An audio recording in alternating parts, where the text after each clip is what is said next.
सतनाम साहिब बंदगी।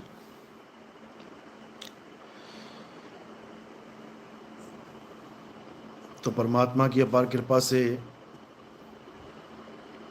बंदी छोड़ की अपार दया से ये मूल ज्ञान पूरे विश्व में बहुत ही तीव्र गति से फैल रहा है।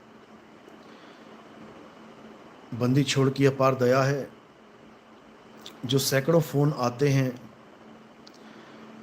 उन हंसों के जो पूरा जीवन उस परमात्मा की बंदगी में लगा रहे हैं, जो नाना प्रकार के गुरुओं के पास अपना पूरा जीवन दांव पे लगा के बैठे हैं, जो बताते हैं कि हम जिन गुरु साहिबान के साथ जुड़े हुए थे, उन्होंने हमें सारी उम्र के लिए मंत्रों के साथ जोड़ दिया। उन्होंने हमें 52 अक्षरों के साथ जोड़ दिया।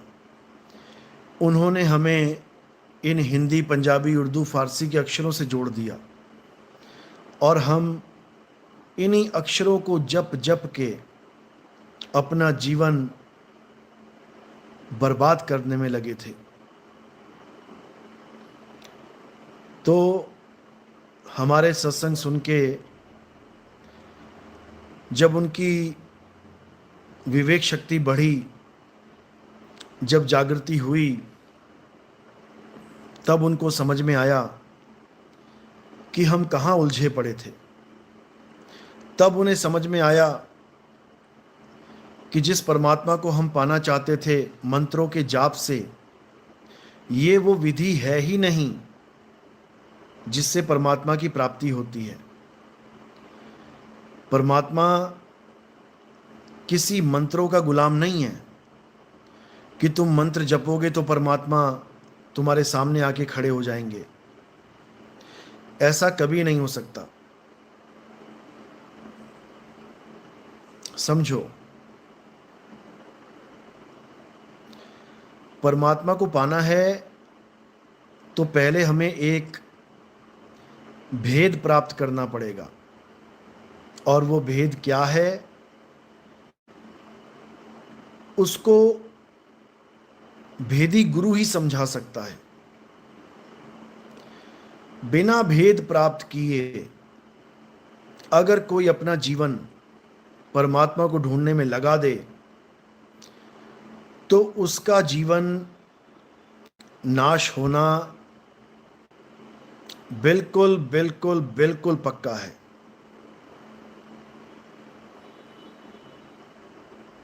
एक 101% उसका जीवन बर्बाद होगा।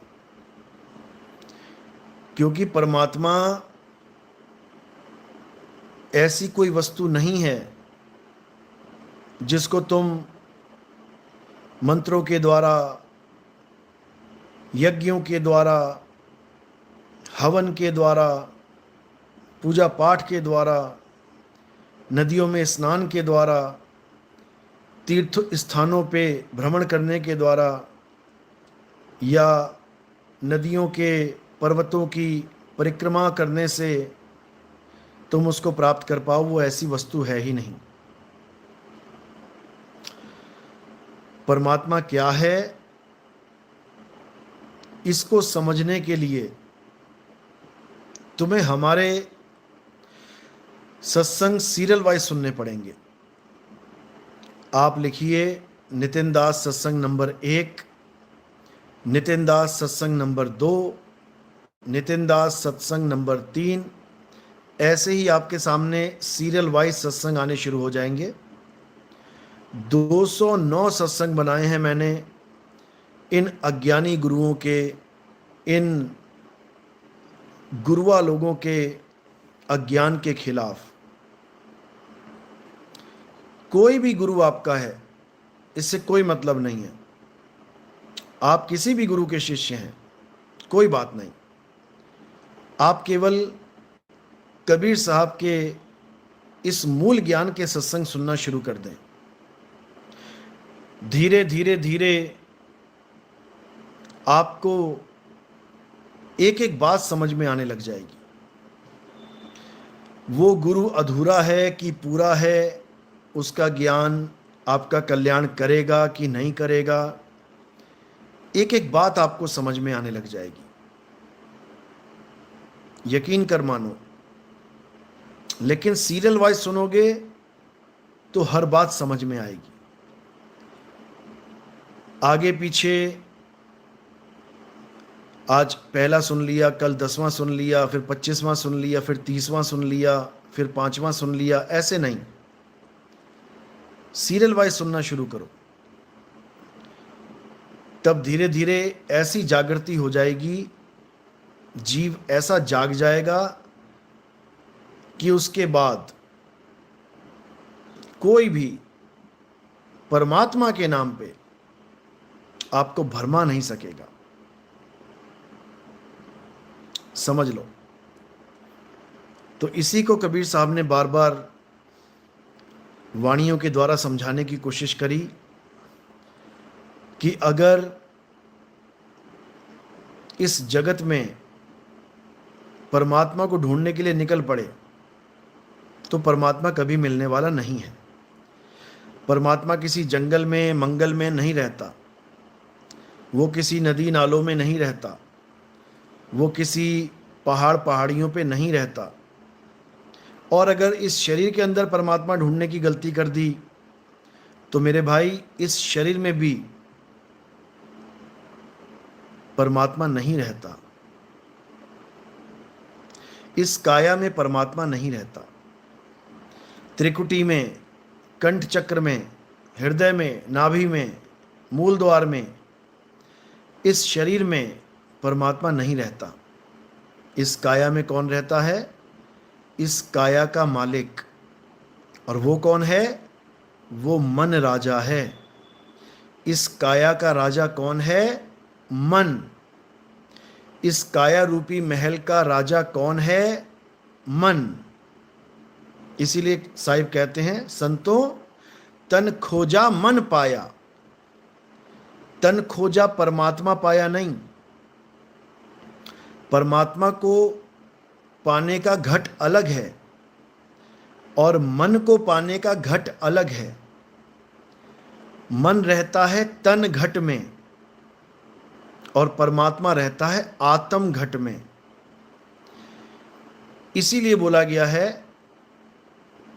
कि आत्म में राम, राम मही आत्म, चीनस गुरमुख विचारे। ये बाबा नानक की वाणी है, श्री गुरु ग्रंथ साहिब में दर्ज है। बाबा नानक ने कभी नहीं कहा कि परमात्मा किसी सतलोक में रहता है जहाँ पर सोने की सड़कें हैं, सोने के पहाड़ हैं, दूध की नदियाँ हैं। ऐसा कभी नहीं बोला नानक साहब ने। उन्होंने क्या बोला? हृदय नाम ध्याओ और घर बैठे प्रभु पाओ। प्रभु तुम्हारा घट में ही विराजमान है, घर बैठे मिल जाएगा। तुम्हें किसी सतलोक जाने की जरूरत नहीं पड़ेगी। समझ लो, घर बैठे परमात्मा मिल जाएगा, क्योंकि तेरा परमात्मा किसी सतलोक में नहीं बैठा है। तेरा परमात्मा तुझ में विराजमान है। कैसे विराजमान है? कहते हैं ज्यों तिल माही तेल है, ज्यों चकमक में आग। तेरा साईं तुझ में है और जाग सके तो जाग। जो अपने घट में परमात्मा को ढूंढते हैं, घट यानी शरीर नहीं, जो शरीरों में परमात्मा को ढूंढते हैं उनका जन्म बर्बाद होना निश्चित है।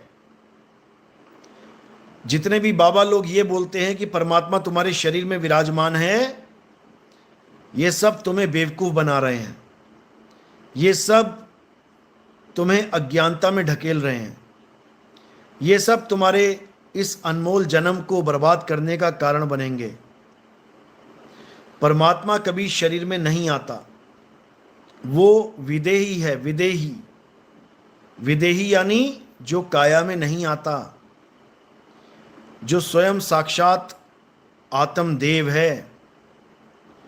अजूनी, जो कभी किसी जून में नहीं आता। उसको खोजना है। और वो कहाँ मिलेगा? वो तुम्हारे आत्म स्वरूप, तुम्हारे शुद्ध चैतन्य स्वरूप में मिलेगा। समझ लो, इसके अलावा और कोई रास्ता नहीं है। कोई कहे कि मुझे कोई और मार्ग मिल गया है, तो याद रखना कि रास्ता एक ही है। इसके अलावा सब जाल हैं। अखबारों में आपने देखा होगा, एक पहेली आती है रास्ता ढूंढने वाली। जैसे एक बच्चे के पीछे शेर पड़ा है, उसमें दिखाया गया कि बच्चे के पीछे शेर दहाड़ रहा है उसको खाने के लिए, और उस बच्चे से एक रास्ता शुरू किया जाता है और उसको घुमा घुमा के वहीं पर 20 रास्ते दिखा दिए जाते हैं। और उन 20 रास्तों में एक रास्ता उसके घर का होता है, बाकी रास्तों में भी शेर की फोटो लगी होती है। अब उन 20 रास्तों में से एक सही रास्ता ढूंढना होता है कि कौन सा रास्ता उस बच्चे को घर तक लेके जाएगा। उस एक रास्ते को छोड़ के बाकी 19 रास्ते ये मौत के रास्ते हैं, मृत्यु के रास्ते हैं। उस एक सही रास्ते को छोड़ के अगर बच्चा कहीं और चला गया तो 101% उसकी मौत निश्चित है। इसी प्रकार परमात्मा तक पहुंचने का एक ही रास्ता है, 2, 3, 5, 7 नहीं है। यह तुम्हें बेवकूफ बनाया जा रहा है। ओशो ने भी बोला कि 112 प्रकार की ध्यान विधियां हैं, तुम उसमें से कोई भी चुन सकते हो, तुम्हें मोक्ष मिल जाएगा। यह महाअज्ञान है, यह महाअज्ञान है। परमात्मा एक है और उस तक पहुंचने का रास्ता भी एक है। उसी एक इकलौते रास्ते को विहंगम मार्ग कहते हैं, विहंगम चाल कहते हैं। जो विहंगम चाल को प्राप्त नहीं कर पाते वो कभी परमात्मा तक नहीं पहुंच पाते। जो विहंगम चाल को समझ नहीं पाते वो इसी संसार में धक्के खाते हैं, मंत्र जपते मर जाते हैं, इन मंत्रों के सहारे अपना जीवन बर्बाद करके चले जाते हैं। इसलिए बार बार गरीबदास जी महाराज ने समझाया कि सतगुरु के लक्षण कहूं अचल विहंगम चाल। अचल यानी तुम्हारा लक्ष्य क्या होना चाहिए? अचल। अचल यानी परमात्मा। और वहां तक पहुंचने का रास्ता, मार्ग क्या है? विहंगम चाल। यह विहंगम चाल ही एकमात्र रास्ता है परमपिता परमात्मा तक पहुंचने का।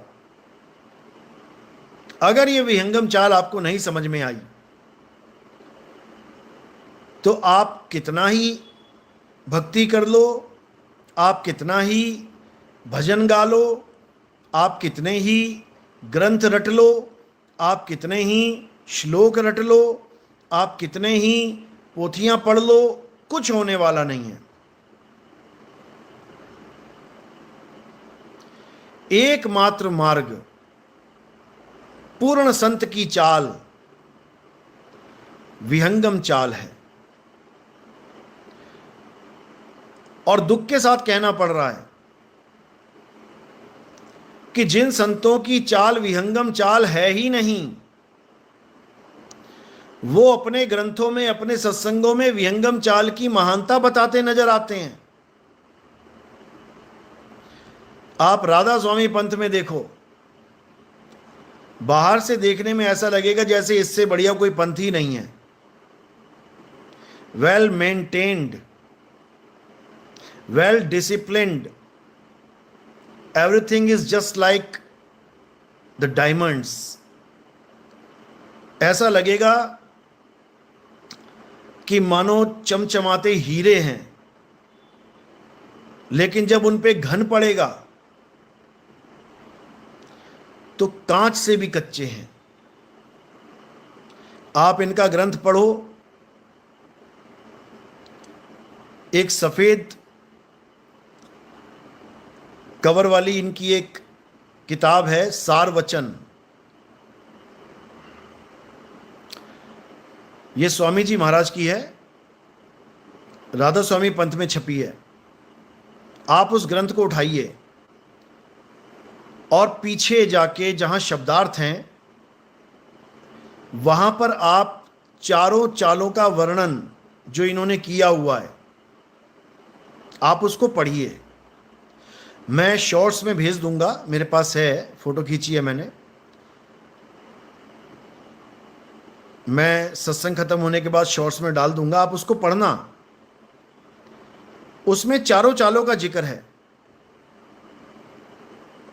चींटी की चाल, मकड़ी की चाल, मछली की चाल, पक्षी की चाल, जिसे विहंगम चाल कहते हैं। तीनों चालों का जिक्र करने के बाद चींटी की चाल यानी मंत्रों का सहारा लेके ये मूल चक्र को भेदना, स्वाद चक्र को भेदना, नाभि चक्र को भेदना, हृदय चक्र को भेदना, कंठ चक्र को भेदना, आज्ञा चक्र को भेदना, यहां तक पहुंचना, ये चींटी की चाल है। उसके बाद मकड़ी की चाल यानी जाना तो चिड़ी की तरह, चींटी की ही तरह, लेकिन अंदर के रूहानी मंडल में पहुंचने के बाद शब्द धुन को पकड़ लेना और फिर शब्द से ही आगे का रास्ता नापना।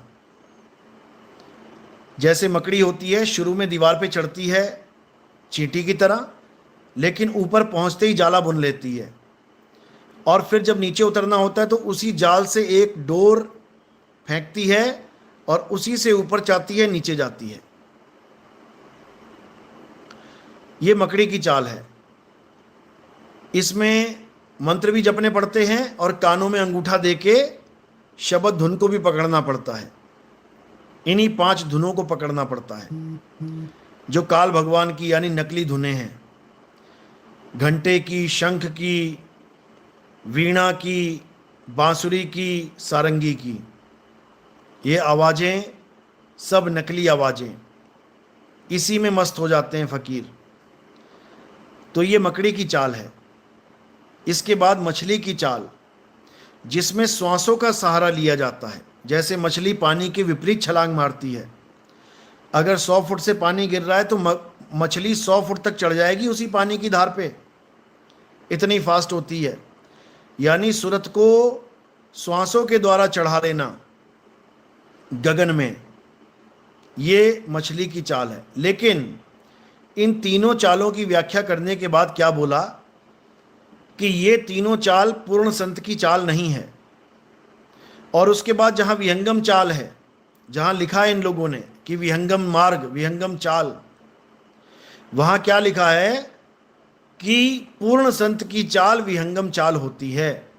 यानी जो असली गुरु है वो तुम्हें विहंगम चाल देगा और जो नकली गुरु है वो तुम्हें गणेश जी के लोक, महेश जी के लोक, ब्रह्मा विष्णु जी के लोक घुमाता हुआ लेके जाएगा।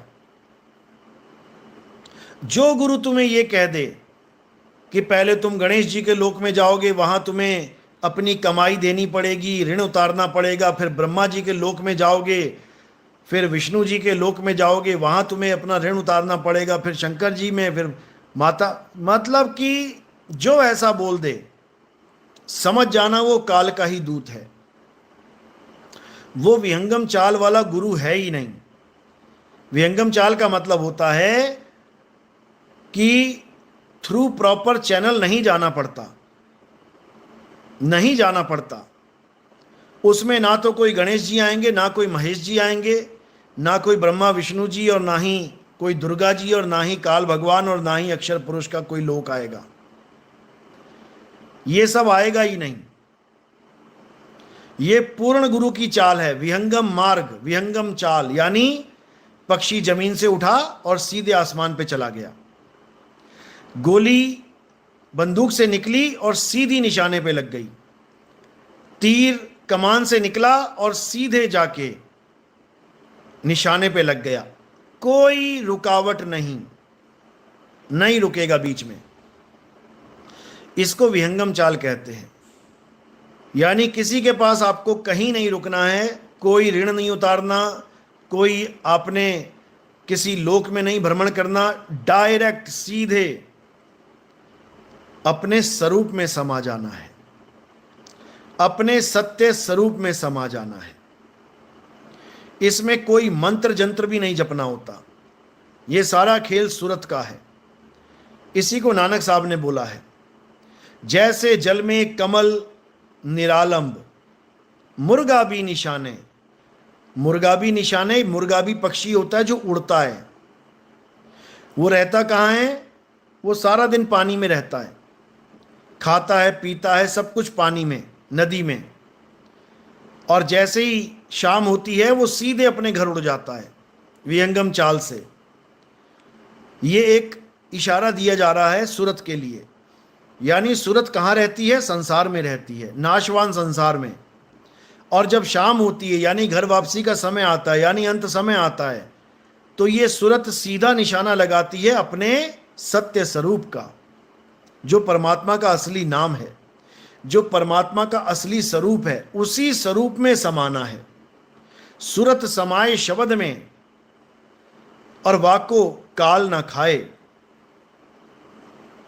समझो, तो बाबा नानक समझा रहे हैं कि जैसे जल में कमल निरालंब, मुर्गा भी निशाने, सूरत शब्द भव सागर तरिए, नानक नाम बखाने। सूरत शब्द, बस दो ही चीजें हैं, सूरत और शब्द। सूरत कहां है? संसार में फंसी है। शब्द कहां है? संसार से पार है। सूरत कहां है? इस काया माया में फंसी है। लगाना कहां है? सीधे निशाना शब्द में लगाना है। सूरत शब्द भवसागर तरिए। अगर सूरत शब्द में लगा दिया तो भवसागर पार हो जाओगे। सूरत शब्द भवसागर तरिए, नानक नाम बखाने, रहे एकांत एक मन वसिया। यानी इस पूरे संसार में तुम अकेले हो जाओगे। इस पूरे संसार में, इस मेले में अकेले हो जाओगे। यानी इस संसार का रंग तुम पे नहीं चढ़ेगा। व्यवहार तो तुम ऐसे ही करोगे जैसे संसार वाले कर रहे हैं, लेकिन अंदर से तुम इतने स्ट्रांग होगे, तुम इस संसार में ऐसे जी रहे होगे जैसे एक रामलीला में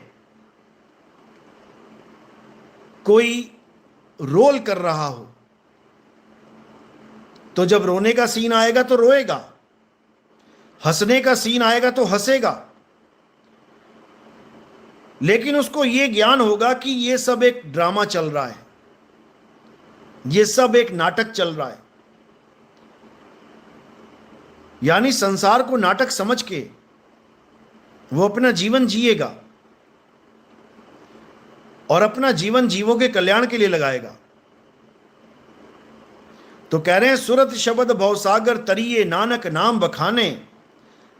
नानक नाम का मतलब ये नहीं है कि नानक साहब कह रहे हैं कोई नाम जपो, बिल्कुल नहीं। नाम जपना ही नहीं है। नाम जपने का मतलब है कि तुम इस भवसागर में गोते खाने के लिए तैयार हो रहे हो। परमात्मा को पाने के लिए किसी नाम की जरूरत है ही नहीं। परमात्मा को पाने के लिए आत्म ज्ञान की जरूरत है।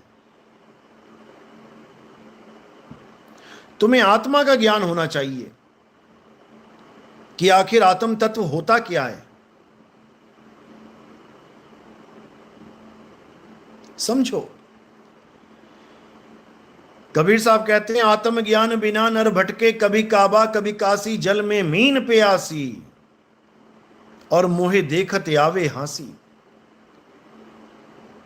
यानी सच्चा गुरु वो होता है जो तुम्हें इस संसार से तोड़ के उस शब्द गुरु से जोड़ता है।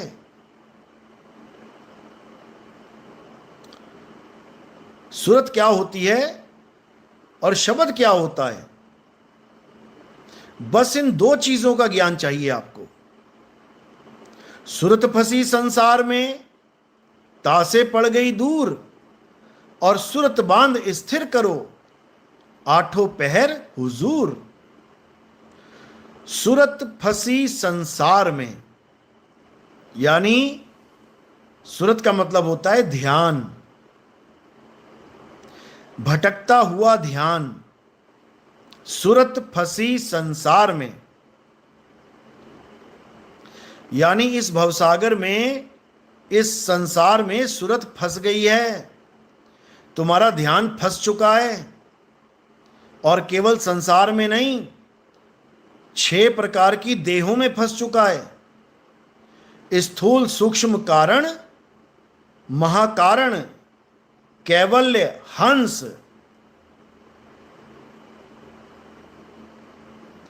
इन 6 प्रकार के शरीरों में यह सूरत फंसी हुई है। अभी तुम मोबाइल देख रहे हो, सत्संग सुन रहे हो, अभी सूरत कहां है? इस स्थूल काया में है। जब रात में सो जाओगे, ये काया सो जाएगी बिस्तर पे, तब तुम्हारी सूरत कहां चली जाएगी? तब वो स्थूल छोड़ के सूक्ष्म में चली जाएगी, यानी वो सपने में एक्टिव हो जाएगी। बिस्तर पे शरीर पड़ा है, कोई होश नहीं शरीर को, सीधा है उल्टा है, चादर ओढ़ के है कि बिना ओढ़े सोया है, कोई होश नहीं। पूरब की तरफ सोया है कि पश्चिम की तरफ कि उत्तर की तरफ कि दक्षिण की तरफ, कोई होश नहीं। लेकिन सपने में जो शेर दिखाई दिया, सपने में जो सांप दिखाई दिया, फिर देखो कैसे पूरा होश है उसे, वहीं भागना शुरू करता है बचने के लिए। यानी अब यही ध्यान एक शरीर को छोड़ के दूसरे शरीर में ट्रांसफर हो गया। अब सारा ध्यान उस सपने में आ गया। अब वो सपना बिल्कुल असल लग रहा है, जैसे असली है। सपने में शेर तुम्हारे पीछे भागा, तुम एक बार भी नहीं सोच पाओगे कि अरे ये तो सपना देख रहा हूं, नकली है। बिल्कुल नहीं,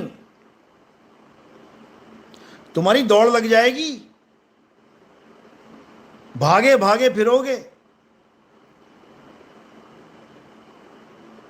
समझो, तो ये सूरत ही 6 के 6 शरीरों में ट्रैवल करता है, ये ध्यान। और जब मृत्यु आती है, जब मौत आती है, तब क्या होता है समझ लो अच्छे से, क्योंकि सबकी आनी है, एक भी नहीं बचने वाला कि एक भी बचेगा। जब मौत आती है तो क्या होता है समझ लो। पहली बात तो यह है कि मौत शरीर को आती है, तुम्हें नहीं आती, क्योंकि तुम शरीर हो ही नहीं। तुम क्या हो? तुम अभी जीव हो। जीव क्या है? अविनाशी है। ईश्वर अंश जीव अविनाशी। ये जीव कब कहलाता है? जब 3 चीजों का मेल होता है। किस किस का? सुरत का, मन का और तन का। जब ये तन मन और सूरत एक हो जाती है तब ये जीव कहलाती है।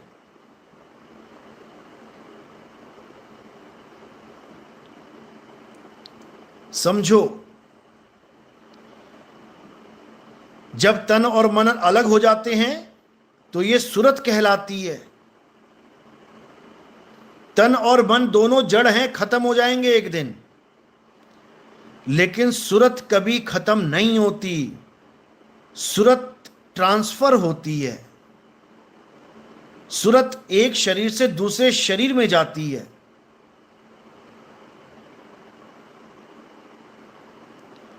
तो जब अंत समय आता है, जब मौत आती है, तो कई लोग क्या कहते हैं कि मुझे एक काला सा आदमी दिखाई दे रहा है, मुझे बहुत बड़े बड़े काले काले दैत्य दिखाई दे रहे हैं, मुझे यमदूत दिखाई दे रहे हैं,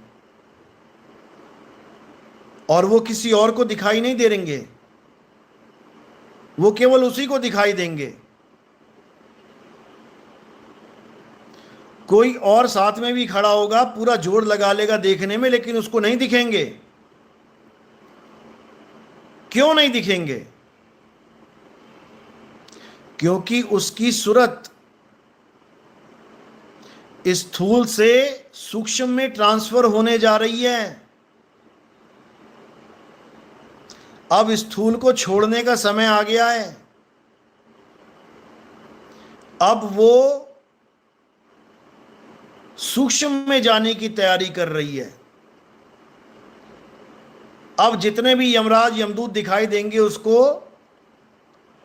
वो सूक्ष्म शरीर में ही दिखाई देंगे। जैसे तुम्हारा सपना केवल तुम्हें दिखाई देता है, तुम्हारे साथ लेटे हुए इंसान को नहीं, तुम्हारे पास खड़े हुए इंसान को नहीं। तुम्हारा सपना केवल तुम्हें दिखाई दे रहा है। तुम्हारे सपने में 100 शेर खड़े हैं, लेकिन जो आदमी तुम्हारे साथ लेटा हुआ है उसको एक भी शेर महसूस नहीं हो रहा। तो जब मृत्यु आती है तो जो तुम्हारे संस्कार होते हैं, जैसे संस्कार तुम्हारे दिमाग में डल चुके होते हैं, वही संस्कारों के हिसाब से तुम्हारा सूक्ष्म जगत तैयार होना शुरू हो जाता है। तुमने खूब पाप किए हैं, तुमने खूब कत्ल किए हैं, तुमने खूब जीव हिंसा करी है, तो तुम्हारे संस्कार वैसे ही बनते चले गए। अब तुम्हें बड़े बड़े काले काले शैतान दिखाई देंगे, जो मुगदर मार मार के, हंटर मार मार के, तलवारें मार मार के तुम्हें बालों से पकड़ के घसीट के लेके जाएंगे। स्थूल शरीर यहीं पड़ा रह जाएगा, ये 5 तत्वों का, और सूक्ष्म शरीर को घसीट घसीट के लेके जाया जाएगा। इसकी पूरी कहानी गरुड़ पुराण, जो गरुड़ पुराण है, उसमें दर्ज है। आप उसको पढ़ के समझ सकते हो कि मैं क्या कहना चाह रहा हूं। तुम्हारी ऐसी हालत हो जाएगी शरीर छोड़ते हुए कि लहर अबदा ना।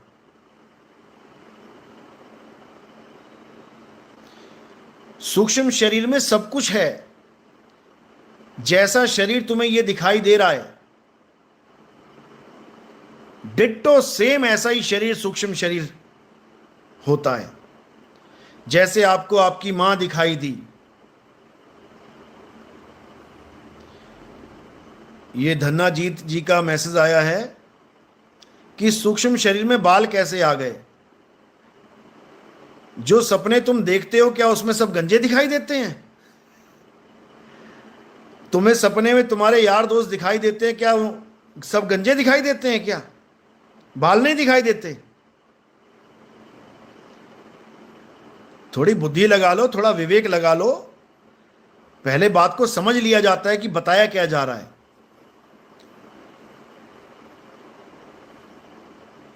सब कुछ है सूक्ष्म शरीर में। बाल भी है, आंख भी है, कान भी है, नाक भी है, लात घुसे भी हैं, गोली बारूद भी है, महल अटारी भी है, नदियां समुंदर भी है, सब कुछ है, रोज देख के आते हो।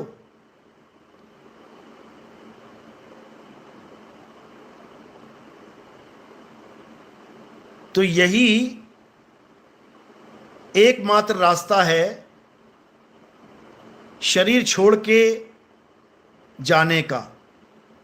जो लोग कहते हैं मेरे पिताजी चल बसे, मेरे पिताजी शरीर छोड़ के चले गए, अब उनसे पूछो कहां चले गए तो कोई अता पता नहीं। वो सूक्ष्म शरीर में चले जाते हैं। हर बाबा, हर भगत, हर योगी, हर प्रभु के जितने भी प्यारे जो भक्ति कर रहे हैं भगवान की,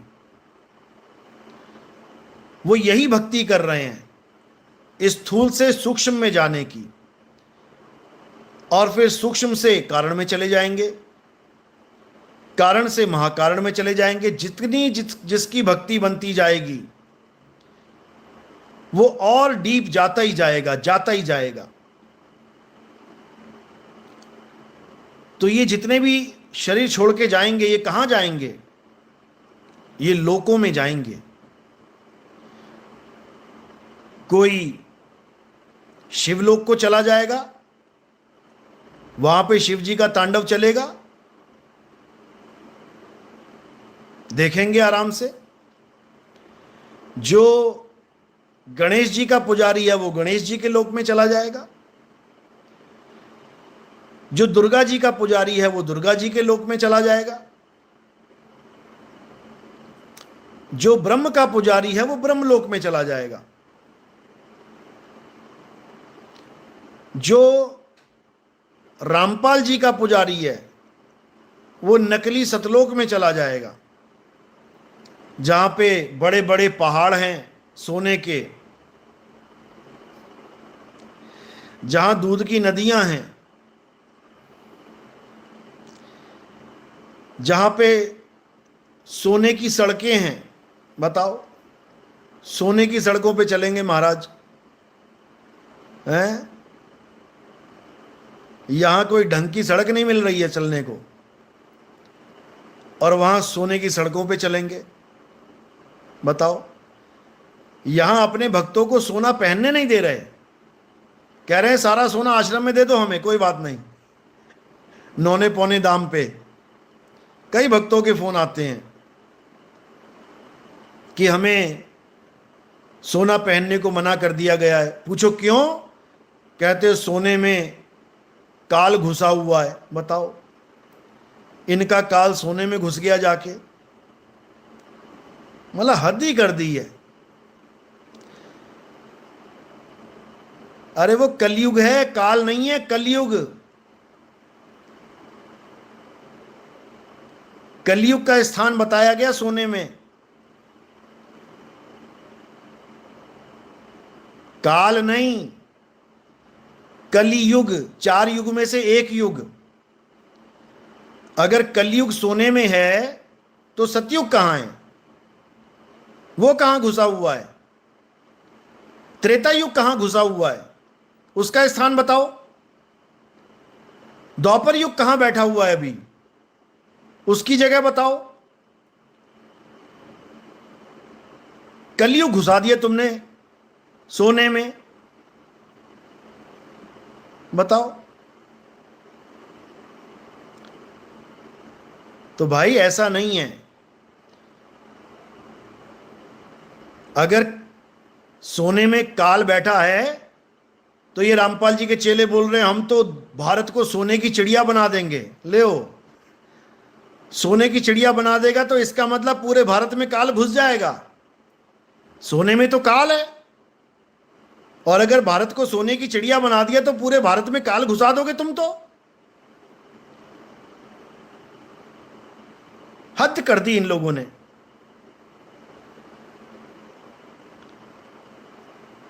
अरे सोना एक मुद्रा है। सोने की अशर्फियां चलती थीं, सोने के सिक्के चलते थे, तुमने नहीं देखे हैं, चलते थे। अगर आज भी सोने के सिक्के चलते होते, ये कागज के नोट ना होते, ये स्टील के लोहे के सिक्के ना होते और सोने के सिक्के चल रहे होते, तो क्या रामपाल जी कह देता कि तुम्हारे घर में सोने के सिक्के नहीं रहने चाहिए? तो क्या ये कह देता कि सारे सोने के सिक्के फेंक दो? ऐसे ऐसे मूर्ख गुरु आ गए हैं संसार में कि क्या बताया जाए। अरे जिसके पास ज्यादा सोना है वो देश खुद एक सोने की चिड़िया है, तुम क्या बनाओगे सोने की चिड़िया? अगर ज्यादा सोने की चिड़िया बनाने का शौक है तो हमारे भारत पे जितना कर्जा है, विदेशी कर्जा 8 लाख करोड़ उतार दो। तुम्हारे सतलोक से सोने की सड़कें हैं, 1 किलोमीटर सोने की सड़क उखाड़ के ले आओ यहां पे। 1 किलोमीटर सोने की सड़क में हमारा देश विदेशी कर्जों से मुक्त हो जाएगा। ले आओ अपनी सोने की सड़क खोद के, सतलोक वाली।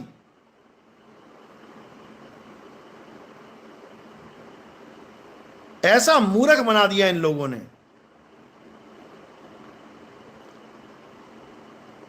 लेकिन अब जनता जाग रही है, अब जनता समझ रही है कि कैसे कैसे गुरुओं के पाले पड़ गए हैं हम।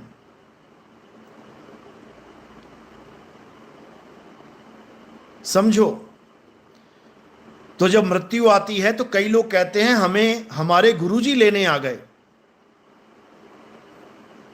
अब ये क्या ड्रामा चल रहा है, इसको भी समझ लो। ये सब माइंड गेम है, माइंड गेम। ये सब तुम्हारे इस मन की उत्पत्ति है। समझो, ये गुरु लोग, गुरुआ लोग तुम्हारे दिमाग में एक कल्पना का जगत बना देते हैं। कल्पना का जगत, भरमजाल।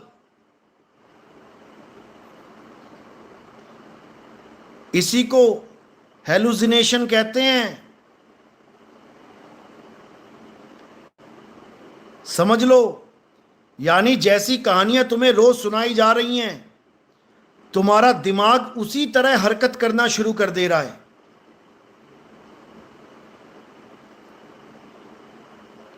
तुम्हारा दिमाग वही चीज देखने की कोशिश कर रहा है, तुम्हारा मन वही कुछ दिखाने की कोशिश कर रहा है जो रोज तुम्हें पाठ पढ़ाया जा रहा है।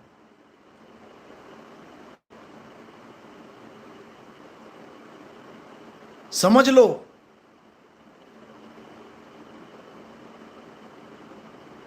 मेरे गुरुजी आएंगे, मुझे लेके जाएंगे। These all the things are hallucination। और अगर एक बार इस ट्रैप में तुम आ गए तो बेटा तुम्हारा बंटा धार हो जाएगा। एक बार तुम इस माया के चक्कर में पड़ गए, फिर तुम्हें नचा नचा के मारेगी।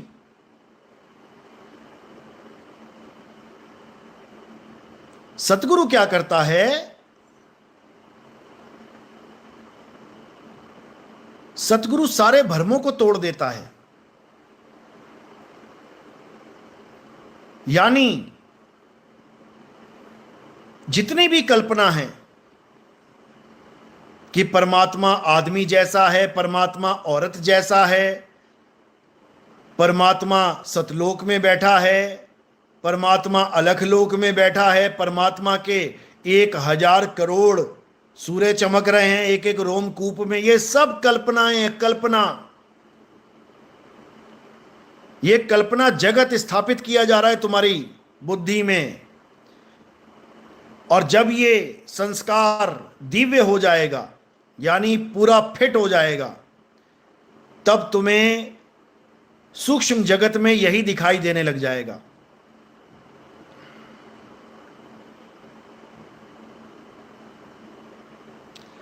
समझ लो।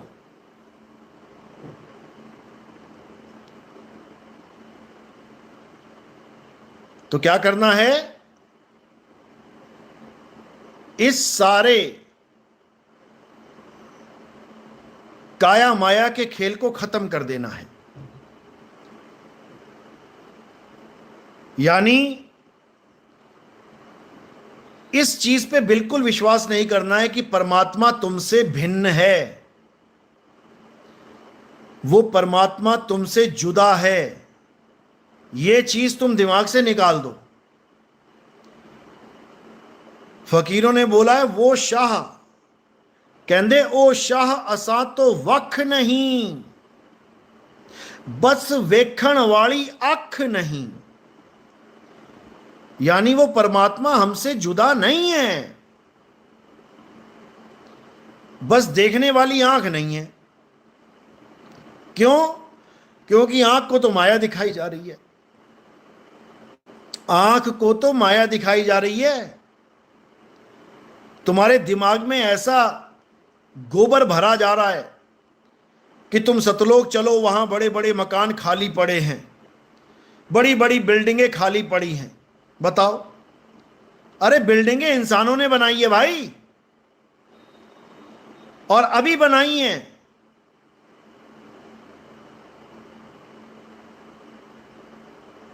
जब से ये ईंट पत्थरों का खेल चला है, ईंट पे ईंट रख के, ईंट पे ईंट रख के बिल्डिंगें बनानी शुरू करी इंसान ने। पहले भट्टे की खोज करी, भट्टे में ईंटें डाली, ईंटें पकाई, तब बिल्डिंगें बनी। और ये सतलोक में बिना भट्टे के, बिना ईंटों के ये महल बना के बैठे हुए हैं, बिल्डिंगें बना के बैठे हुए हैं। बताओ, हवाई जहाज की खोज हुई है, जब लोहे की खोज हुई, लोहा बनाया गया, डिजाइन बनाया गया, सांचा बनाया गया, लोहा पिघला के उसमें उसके पार्ट्स बनाए गए, नट बोल्ट के साथ जोड़े गए, और ये सतलोक में पहले से हवाई जहाज बना के बैठे हुए हैं। सतलोक में हवाई जहाज है, बताओ यार, मतलब हद कर दी बिल्कुल ही। दूध तब आया जब काल भगवान ने 84 बनाई, भैंस बनाई, गाय बनाई, बकरी बनाई, तो दूध आया।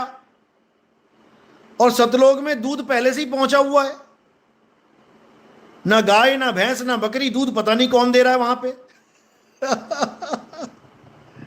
बताओ, अरे भाई दूध देने वाला भी तो कोई होगा, कि अपने आप ही दूध निकलता जा रहा है। वाह रे वाह, मतलब हद हो गई है। इन लोगों ने भरमा दिया लोगों को। क्या किया जाए?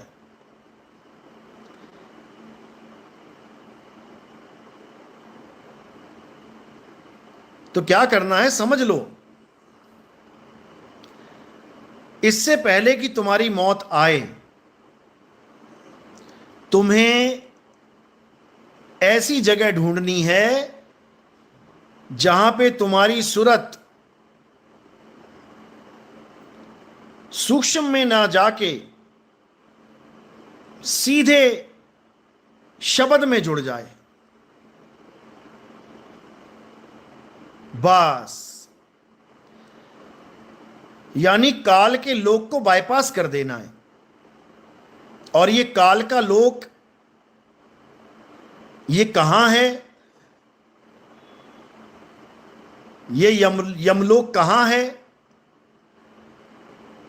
अच्छे से समझ लेना। यमलोक जाने का दरवाजा कहां है? जहां तुम बिंदी लगाते हो, जहां तुम टीका लगाते हो, वहां है।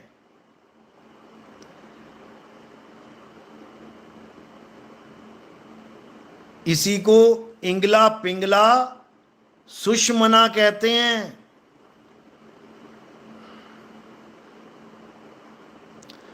सूक्ष्मना यानी कि जहां मन सूक्ष्म रूप में रहता है। मन यानी यही काल भगवान है, यही घसीट घसीट के मारता है। मन ही स्वरूपी देव निरंजन, यानी ये काल निरंजन कौन है? ये मन ही है। मन ही स्वरूपी देव निरंजन, तुम्हें राखे भरमाई हो, ए हंसा तू अमर लोक का, पड़ा कालवश आई हो। काल के चक्कर में फंस गया हंसा।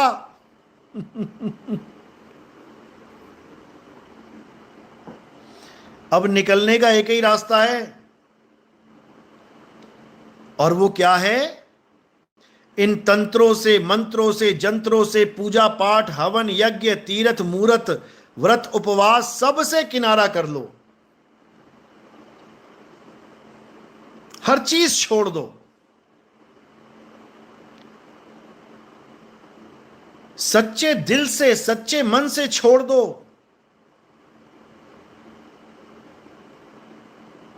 क्यों? क्योंकि ये सब सपने के अंग हैं।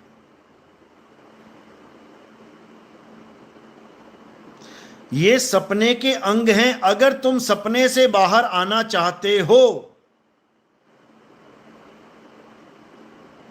ये जो तुम्हें आजकल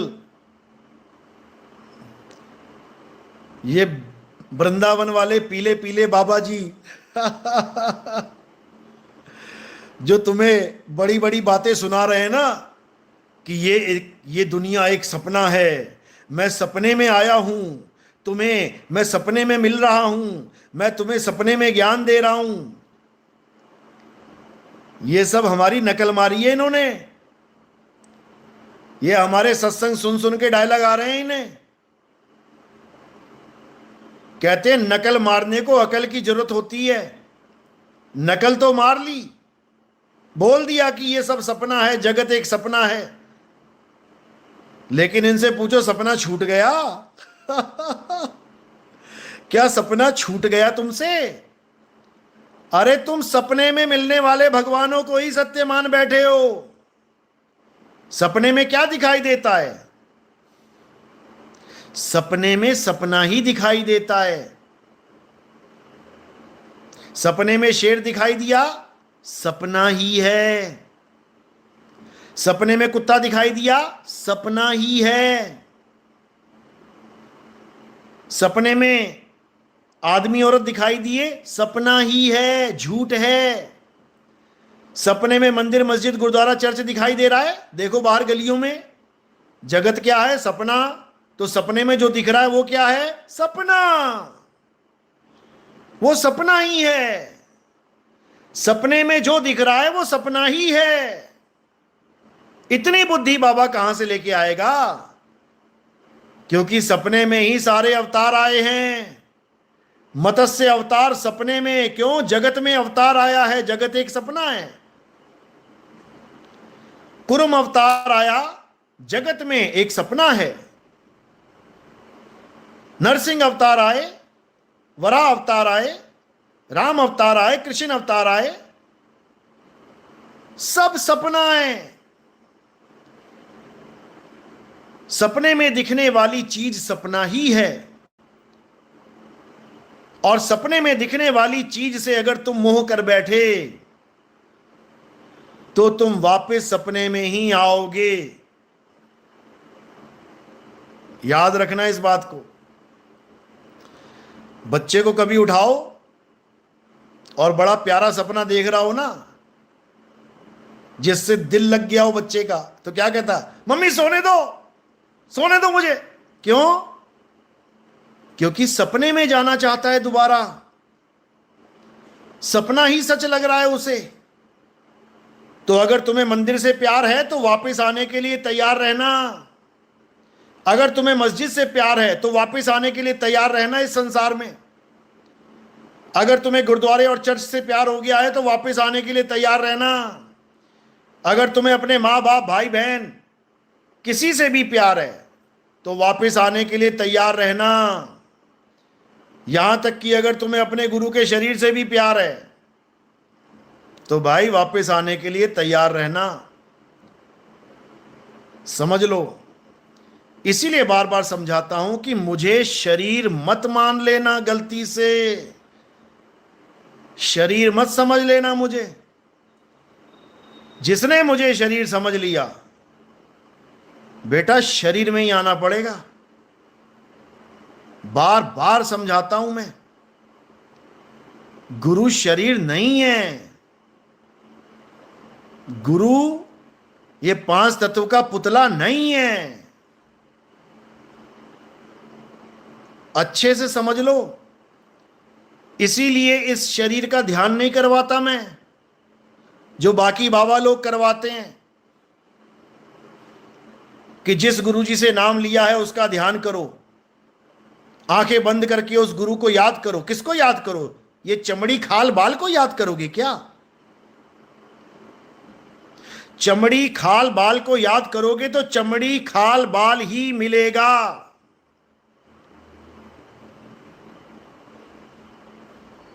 बिल्कुल याद नहीं करना है चमड़ी खाल बाल को। किसको याद करना है? जिन्ही नाम ध्याया गए मसक्कत घाल, और नानक ते मुख उजले केती छूटी नाल। किसको ध्यान करना है? किसका ध्यान करना है? शब्द गुरु का ध्यान करना है। धुन में ध्यान, ध्यान में जाना, गुरमुख अकथ कहानी। समझ लो। ये जितने भी गुरु बने बैठे हैं जो अपने शरीरों का ध्यान करवा रहे हैं, ये सब तुम्हें सपने में वापस लेके आएंगे। इसीलिए सपने से परे होना है। उमा कहूं मैं अनुभव अपना, सत हरि भजन जगत सब सपना। तो सपने में ही राम जी आए, क्योंकि जगत में आए। जगत क्या है? सपना। सपने में ही कृष्ण जी आए, सपने में ही राधा आई, सपने में ही महात्मा बुद्ध आए, और सपने में ही सारे अवतार आए। अब जो इन सपनों के अवतारों की पूजा कर रहा है, तो मेरे भाई वापस इसी सपने में आना पड़ेगा। इसी सपने में आना पड़ेगा। तो करना क्या है? गीता उठाओ, अध्याय 3,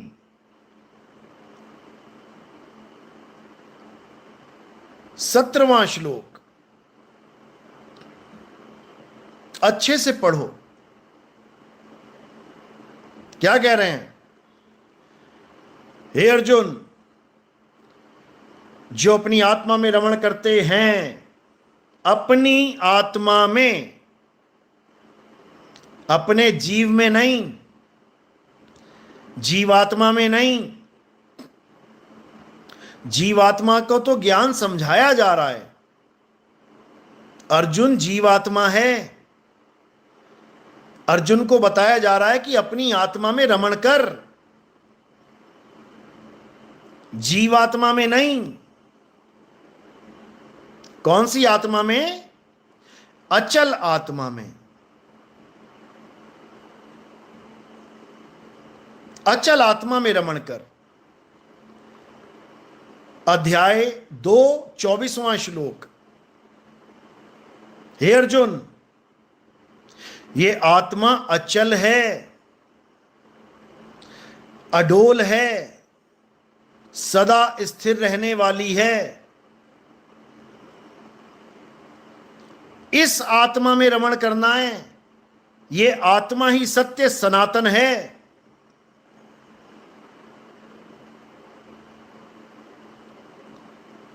ठीक है, मंदिर मस्जिद गुरुद्वारे चर्च में आज तक पूजा करते आए हो, कोई बात नहीं, अच्छी बात है। भगवान को, अल्लाह को, वाहिगुरु को प्यार करते आए हो, अच्छी बात है। लेकिन उसको पाने की विधि वो नहीं है।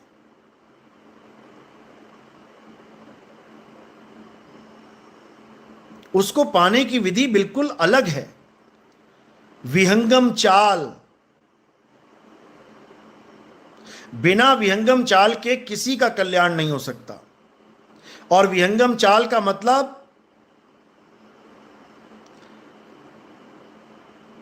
बिना किसी स्टॉपेज के सीधा निशाने पे पहुंच जाना। उसमें ये स्टॉपेज नहीं आएंगे, पहले इस लोक में, फिर उस लोक में, फिर फलाने लोक में, ढिकाने लोक में, ये सब नहीं होगा। यानी दो ही ऑप्शन है, या सपने के अंदर या सपने से बाहर। अगर लोकों के चक्कर में पड़ गए तो इसका मतलब फिर सपने में सपना, सपने में सपना, सपने में सपना चल रहा है। याद रखो, तुम सपने में महल में हो, ठीक है, मान लिया सपने में महल में हो, या सपने में किसी जंगल में हो, मान लिया, लेकिन सपने से बाहर कहां हो? बेड पे हो, बेड पे। अब तुम्हें एक जंगल में से बोला जा रहा है कि अगर तुम बाहर निकलना चाहते हो तो एक जंगल छोड़ के दूसरे जंगल में जाओ, दूसरा जंगल छोड़ के तीसरे जंगल में जाओ, तीसरा जंगल छोड़ के चौथे में जाओ, पांचवें में जाओ, छठे में जाओ, सातवें में जाओ। उसके बाद जाके तुम सपने से बाहर आ जाओगे। और सपने से बाहर का भी मतलब क्या बता रखा है कि फिर किसी लोक में बैठ जाओगे जाके। और वो भी ऐसे ही लोक में जैसा माया ने बनाया है। वहां पे भी तुम्हें पहाड़ मिलेंगे, वहां पे भी तुम्हें नदियां मिलेंगी, वहां पे भी तुम्हें खजूर किशमिश मिलेंगे। बताओ, अरे सपने का महल और अंदर सपनों के महल, वो सब महल हैं। जब तक तुम किसी महल में खड़े दिख रहे हो तब तक तुम सपने में ही हो। और जब तुम सपने से बाहर आओगे ये सारे महल वहल खत्म हो जाएंगे, अपनी चारपाई पे अकेले पड़े होगे, महल ही गायब हो जाएंगे। इसीलिए गरीबदास जी महाराज ने बोला कि जब तक तुम गांव ठाव में बैठे हो, जब तक तुम ऐसी जगह हो जहां पर कोई गांव है, बस्ती है, मकान है, दुकान है, सड़क है, नदी है, नाला है, आसमान है, धरती है, सूरज है, चांद सितारे हैं, तब तक तुम अपने असली घर नहीं पहुंचे। क्योंकि संत वाणियों में समझा देते हैं, इशारों में समझा देते हैं। कहते हैं सोहंग ऊपर और है। अब ये सोहंग वो अक्षर पुरुष नहीं है कि तुम्हारा 5 लाख ब्रह्मांड का स्वामी। क्या बता रखा है इन लोगों ने, 21,000 और 5 करोड़ क्या बताते रहते हैं ये लोग। सोहंग यानी जीव। जीव से ऊपर कौन है? पीव।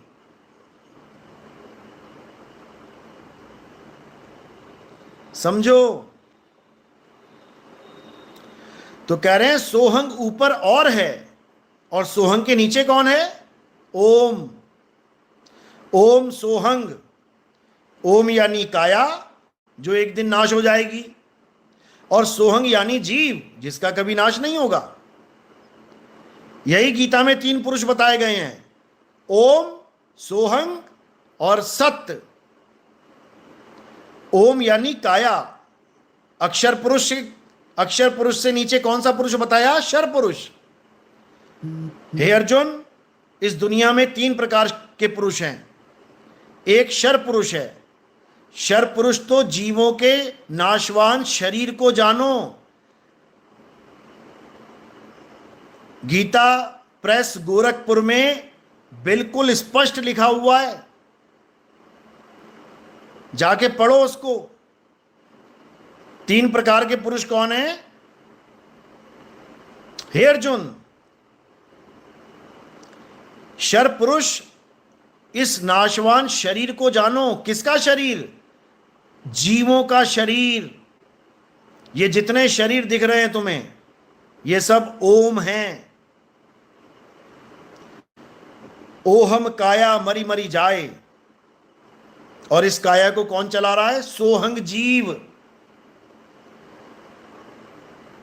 ये जितने भी गुरु सोहंग सोहंग नाम जपवाते हैं, ये सब जीव का नाम दे रहे हैं तुम्हें। ये जीव का ज्ञान दे रहे हैं तुम्हें, ये आत्मा का ज्ञान नहीं है। समझ लो।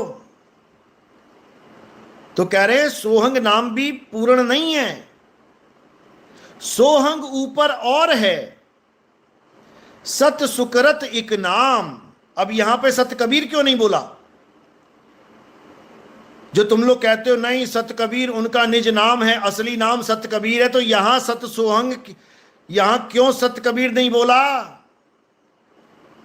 सोहंग ऊपर और है, सत सुकरत इक नाम। सत सुकृत नाम बोला है, जपो इसको फिर बैठ के। ओम सोहंग सत कबीर, ओम सोहंग सत कबीर करते हो, यहां तो सोहंग ऊपर और है, सत सुकृत एक नाम। ओम सोहंग सत सुकृत जपो फिर बैठ के। मूर्खों, आगे क्या बोल रहे हैं? सोहंग ऊपर और है, सत सुकृत एक नाम, सब हंसों का वंश है, नहीं बस्ती नहीं गाम। ना कोई बस्ती है वहां पे और ना ही कोई गांव है वहां पे, यानी वहां पर ये मकान दुकान कुछ नहीं है मेरे भाई, ये सब माया का जाल है। और जो गुरु इसको नहीं जानता वो तुम्हें पक्का फंसा के मारेगा इसी बस्ती इसी गांव में, हालत खराब हो जाएगी। क्योंकि ये मूर्खानंद केवल वाणी पढ़ना जानते हैं, समझना नहीं जानते। इनके बस की बात नहीं है कि ये वाणी समझ लें। बिल्कुल मना कर दिया। कबीर साहब ने हर प्रकार के लोक का खंडन किया है। कहते हैं लोक अलोक शब्द है भाई, और जिन जाना तिन संशय जाई। समझो, यानी असली सतलोक, असली अलखलोक, असली अगमलोक, असली अनामी लोक शब्द को बोला गया है। ये पर्यायवाची शब्द हैं सारे। जैसे जल, वाटर, नीर, तोय, पानी किसको बोला गया है? H2O को। और H2O क्या है? तत्व है, तत्व ज्ञान है ये। हाइड्रोजन के 2 और ऑक्सीजन का 1 मॉलिक्यूल, ये तत्व ज्ञान है। इस तत्व के नाम हजारों रख दिए लोगों ने। हर देश में अलग नाम लिया जाता है, पानी का, जल का, वाटर का, नीर का, तोय का। नाम अलग अलग हो सकते हैं लेकिन तत्व एक ही है। इसी प्रकार जो आत्म तत्व है वो एक ही है, उसके अनंतों नाम रख दिए गए हैं, लेकिन उन नामों को जपने से मुक्ति नहीं होगी। कबीर साहब ने वाणी बोली, कहते कोटि नाम संसार में इनसे मुक्ति ना होए। सारे नाम खत्म कर दिए, करोड़ों नाम। इसमें राधा स्वामी वाले भी आ गए, इसमें रामपाल जी वाले भी आ गए, इसमें निरंकारी भी आ गए, इसमें सतपाल जी महाराज वाले भी आ गए, इसमें ये वाले महाराज, वो वाले महाराज, सारी दुनिया के महाराज आ गए। सबके नाम आ गए इसी में, क्योंकि 52 अक्षरी हैं।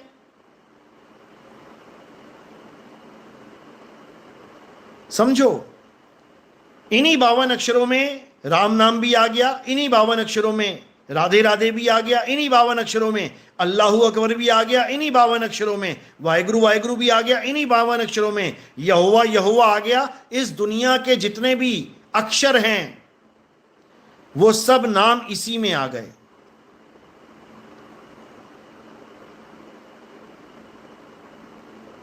सारे नाम बोलने के बाद क्या समझा रहे हैं कबीर साहब? कह रहे हैं कोटि नाम संसार में, इनसे मुक्ति ना होए, और गुपत नाम सतपुरुष का। किसका? सतपुरुष का। बूझे बिरला कोई। सतपुरुष का क्या नाम हो सकता है? गुप्त नाम। सतपुरुष का गुप्त नाम सतनाम है। सतनाम।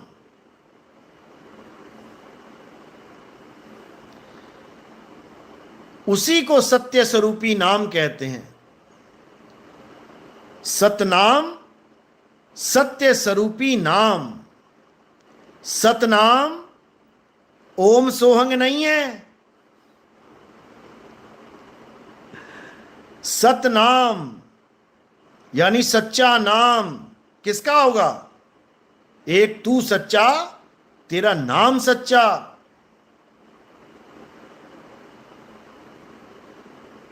काल भगवान और अक्षर पुरुष का सच्चा नाम नहीं है, परमात्मा का सच्चा नाम है। तो इसी को समझा रहे हैं। सत्य स्वरूपी नाम साहिब का, सो निज नाम हमारा। यानी मेरा निज नाम क्या है? सत्य स्वरूपी नाम। कोई 52 अक्षरी नाम नहीं, सत्य स्वरूपी नाम। जो ये रामपाल जी का चेला दिखा रहा है ना, राम स्नेही पंथ की किताब खोल के उसमें लिखा हुआ है कि राम राम जपने से सत्य स्वरूप प्राप्त नहीं होगा। उस सत्य स्वरूप को ये निकम्मा क्या बता रहा है कि मोक्ष प्राप्त नहीं होगा। अरे तेरा मोक्ष है ही क्या? तेरा मोक्ष तो सतलोक जाने को मोक्ष मान के बैठ गया है। वहां सत्य स्वरूपी नाम की बात चल रही है। सत्य स्वरूप यानी तुम्हें तुम्हारा सत्य स्वरूप प्राप्त हो जाए, यानी तुम्हें यह समझ में आ जाए कि तुम अजन्मे हो, तुम नित्य हो, तुम ये काया माया नहीं हो, तुम आदमी औरत नहीं हो, तुम्हारा भगवान भी आदमी औरत नहीं है। उसे कहते हैं सत्य नाम, उसे कहते हैं सत्य स्वरूप। समझे? कबीर सागर पेज नंबर 3 पे पढ़ लेना, कभी दिखाएगा नहीं ये रामपाल जी महाराज। क्या लिखा है? धर्मदास तुमसे कहूं मैं नाम विचारी, और ना वो ज्योत ना पुरुष ना नारी। दिखाए? है हिम्मत तो दिखाए पूरे समाज में। कबीर सागर का बड़ा शौक है ना दिखाने का। दिखा पेज नंबर 3। वो परमात्मा ना ज्योति स्वरूप है और ना ही आदमी औरत है। दुर्गा जी का ग्रंथ दिखाता है श्रीमद् देवी भागवत महापुराण। उसमें ब्रह्मा विष्णु महेश जी की उत्पत्ति और प्रलय दिखाता रहेगा 24 घंटा।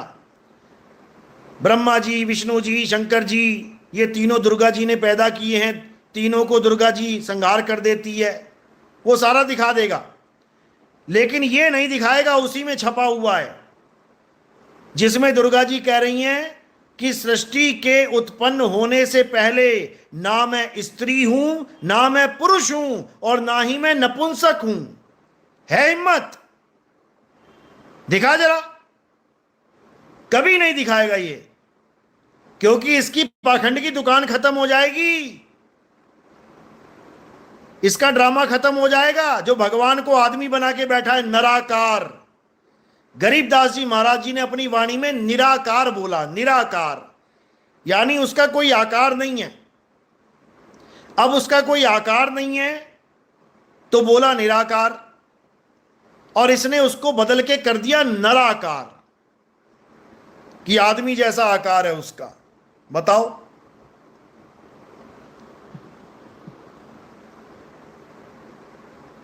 मतलब सामने सामने ही वाणी बदल रहा है। कम से कम 8-10 जगह वाणी पे मिलावट कर दी इन्होंने। स्क्रीनशॉट डाल दूंगा, शॉर्ट्स में देख लेना सारे। इतना बुरा हाल है। इन्हीं के एक भगत का फोन आया, कहता आपने लाइव में बोला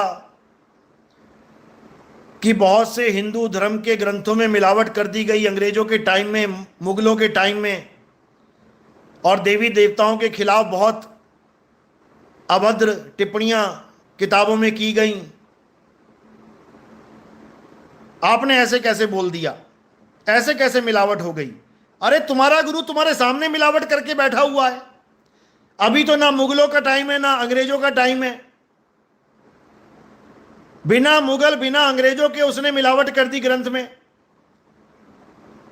मैं शॉर्ट्स में डाल दूंगा, अगर थोड़ा भी बुद्धि विवेक है तो जाके पूछना अपने गुरु से कि इतनी मिलावट क्यों कर दी, क्या कमी रह गई थी गरीबदास जी के महाराज के ग्रंथ में।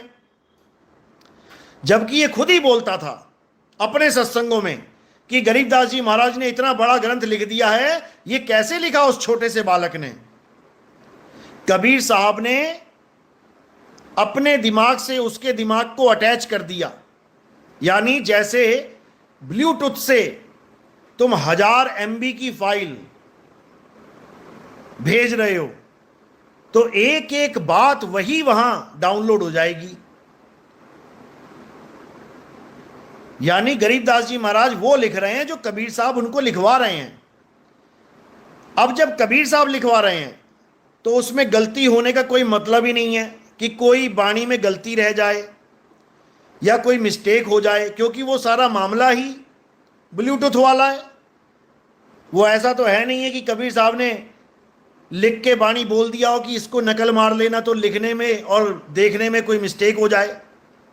जब सारी वाणी ब्लूटूथ की तरह उसमें एंटर कर दी गई तो भैया गलती कहां रह गई जो तुम उसको सुधार रहे हो?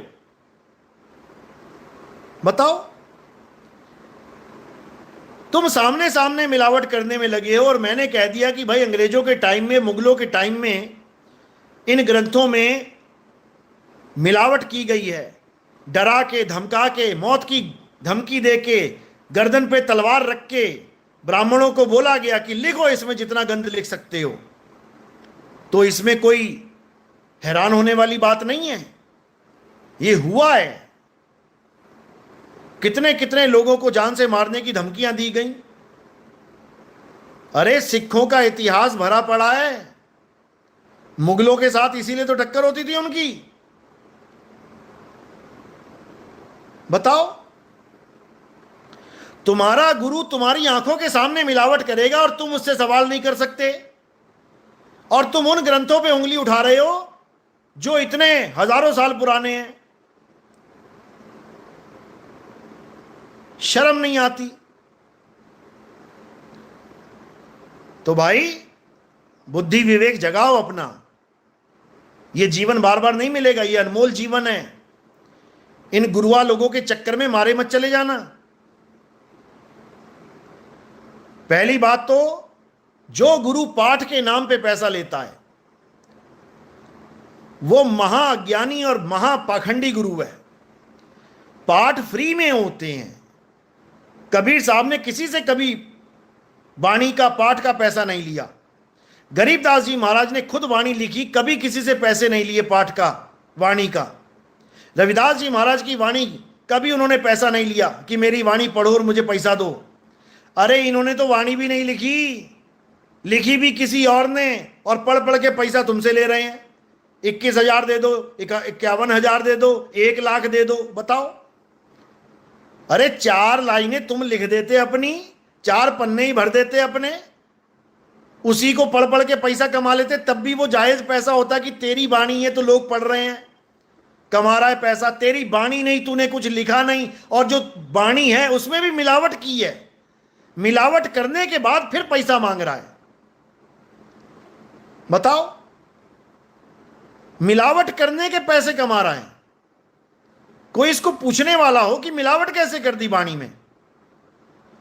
और एक सत्संग में बता भी रहे थे कि किसी एक आदमी ने एक अक्षर मिलावट करने की कोशिश करी तो उसको अधरंग हो गया। अधरंग यानी आधी बॉडी उसकी काम करना बेकार हो गया।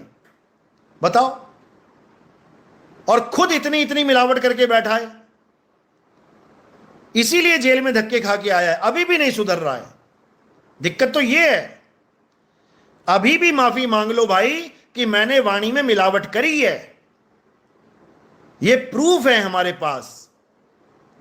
और इस बात की भी माफी मांग लो कि हमने मदन साहिब का दोहा आप 20 सालों से हम यूज कर रहे हैं और हमने कभी उस संत का नाम तक नहीं लिखा, इसकी भी माफी मांग लो तो परमात्मा शायद माफ कर दे।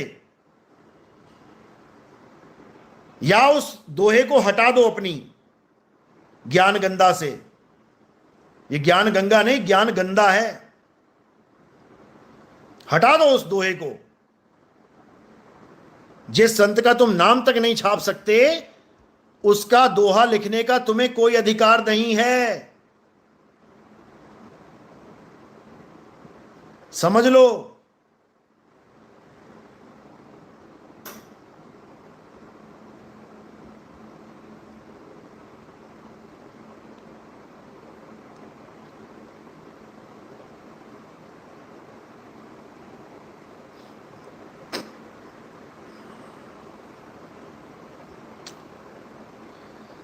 सतनाम सतनाम सतनाम।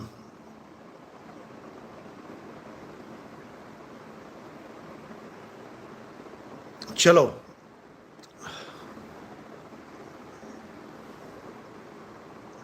तो आज का सत्संग यही समाप्त करते हैं।